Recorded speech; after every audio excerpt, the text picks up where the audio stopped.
Doctor Bhimrao Ambedkar अमर रहे, अमर रहे, अमर रहे। निकलो आर मकानों से, जंग लड़ो बेईमानों से, निकलो आर मकानों से, जंग लड़ो बेईमानों से। जुल्मी जब जब जुल्म करेगा सत्ता के गलियारों से, चप्पा चप्पा गूंज उठेगा जय भीम के नारों से। जय जय जय जय जय भीम, जय भीम, जय भीम। भीम आर्मी जिंदाबाद, भीम आर्मी जिंदाबाद। आजाद समाज पार्टी जिंदाबाद। सीधा हो जाओ यहाँ पे सामने से। अच्छा सर, तो जैसे कि आप लोग देख रहे हैं कि भीम आर्मी के सदस्य यहाँ पर ही उपस्थित है, तो आइए इन लोगों से जानने का प्रयास करते हैं कि इन लोगों का मुद्दा क्या है। तो थोड़ा सा बताने का प्रयास करिए कि आज आप लोग किस लिए झंडा लेके खड़े हैं, पहले ये बताइए। देखिए, मैं यहाँ का पश्चिम बर्धमान का डिस्ट्रिक्ट प्रेसिडेंट भीम आर्मी से हूँ, एडवोकेट बापी रविदासिया। अच्छा। और यहाँ झंडा लेकर के हम लोग खड़े नहीं है, ये एक शोला है, एक मशाल है। अच्छा, ठीक है, हर किसी के जो है दिल के अंदर जो चिंगारी है उसको मशाल बनाने का काम हम लोग कर रहे हैं। वो किस लिए?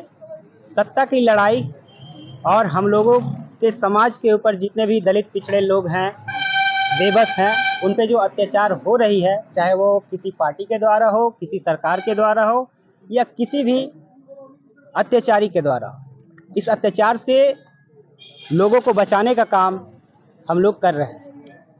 तो आज आप लोगों का क्या प्रोग्राम? आज हम लोगों का भीम आर्मी डिस्ट्रिक्ट लेवल पर एक अवेयरनेस प्रोग्राम रखा गया था, जो बाबा साहेब डॉक्टर BR अम्बेडकर जी के विचारों को लेकर के था और कॉन्स्टिट्यूशन में दिए गए फंडामेंटल राइट को हम लोग जो है लोगों तक पहुंचाने का काम कर रहे हैं, जन जन तक पहुंचाने का काम कर रहे हैं, ताकि लोग जागरूक हो सके।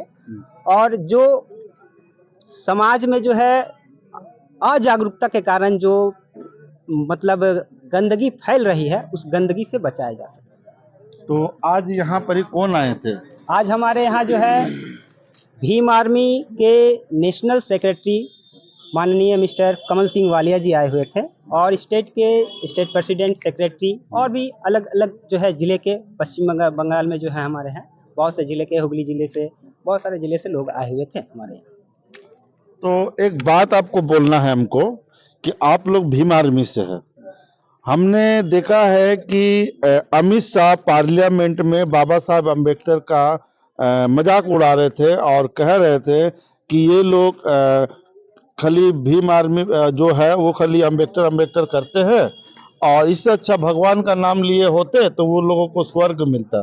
तो क्या कहना चाहते हैं इसके विषय में? आपने ऐसा कहा कि अमित शाह जी जो है बाबा साहेब का जो है अपमान कर रहे हैं। वो बाबा साहेब का अपमान क्या करेंगे, वो खुद का अपमान करवा रहे हैं और अपने साथियों का अपमान करवा रहे हैं, क्योंकि बाबा साहेब का अपमान करने वाला आज तक धरती में पैदा नहीं हुआ है। वो सिर्फ अपने मन पे अपमान करते हैं कि वो उसी जगह तक जो है सीमित है।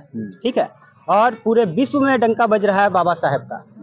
तो अपमान का जो जहाँ तक सवाल है, हम लोग भी जो जान रहे हैं कि हमारे जो है सम्मान के साथ ठेस पहुंचाया जा रहा है, खिलवाड़ किया जा रहा है। इसको लेकर के पूरे देश भर में अमित शाह को जूता और चप्पल का जो है ना सम्मान मिल रहा है, वो पूरा दुनिया देख रहा है। और बोलिए, क्या पूछना चाहते हैं? और भी मैं आपको बता दूं कि जैसे कि राहुल गांधी हो या कोई भी पार्टी के सदस्य हो, वो लोग पार्लियामेंट में भी जाकर अमित शाह का विरोध कर रहे हैं बाबा साहब अम्बेडकर के फोटो लेके। तो क्या कहना चाहते हैं? देखिए, बाबा साहेब तो सिर्फ दलितों के मसीहा नहीं थे जी, वो हर जन जन के मसीहा थे। तो जिनको ऐसा एहसास हो रहा है कि नहीं, सच में बाबा साहेब का अपमान करने का कोशिश किया जा रहा है, ऐसे कुरीति जो है मानने वाले लोगों के द्वारा, तो वो अपना रोकथाम करने की कोशिश कर रहे हैं। इन पे जो है, उस पर मैं दूसरी पार्टी के बारे में कुछ कहना उचित नहीं समझूंगा। अच्छा, तो मैं आपसे एक सवाल करता हूं कि 2026 में इलेक्शन है, तो क्या इलेक्शन में आप खड़ा होंगे?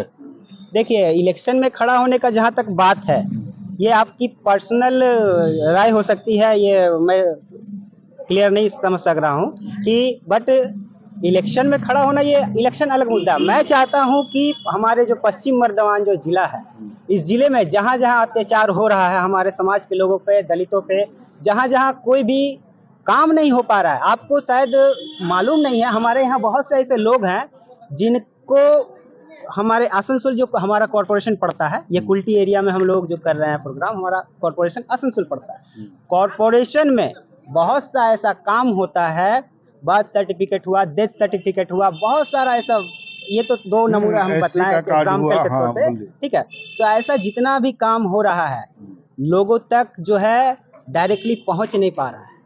क्या हो रहा है कि बीच में एक जो है बिचौलिया आ रहा है और वहाँ करप्शन हो रहा है। तो ये करप्शन का जो खेल हो रहा है, इसको रोकथाम करने के लिए मैं बापी रविदासिया जो है आह्वान कर रहा हूँ यहाँ से कि आने वाले समय में जितने भी दलित और जो है असहाय पीड़ित हैं उनका साथ देने का काम करेंगे।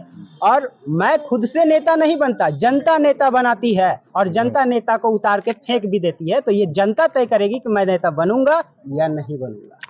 तो बात तो आपका सही है, लेकिन कहने का मतलब हमारा ये है कि आप जनता का सेवा कर सकते हैं, लेकिन उससे पहले आपको संवैधानिक एक पद की दरकार पड़ेगी जिसके वजह से आप समाज को कुछ दे सकते हैं।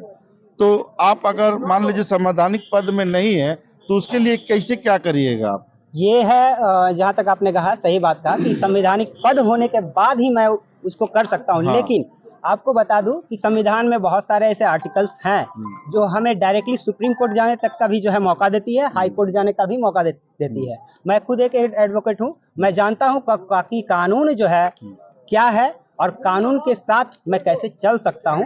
तो अगर मैं पार्लियामेंट में नहीं हूँ या विधानसभा में नहीं हूँ, फिर भी मैं नाक में दम करने का काम कर सकता हूं। आर्टिकल 19 मुझे जो है फंडामेंटल राइट देती है, मैं किसी के भी जो है विरोध में आ सकता हूं जो गलत कर रहा है।